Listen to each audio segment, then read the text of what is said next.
Hello అందరికీ, ఇవాళ అందరికీ ఎంతో ఇష్టమైన సమ్మర్ స్పెషల్ మ్యాంగో రైస్ చేసుకుందామా?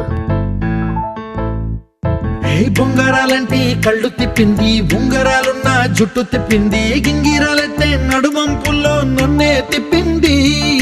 అమ్మో బాబు గారి బొమ్మ, పోలమ్మ మల్లె పూల కొమ్మ, రబ్బరు గాజుల రంగు తీసింది, బుగ్గల అంచున ఎరుపు రాసింది, రిబ్బను కట్టిన గాలి పట్టంలా నన్నే గరేసింది.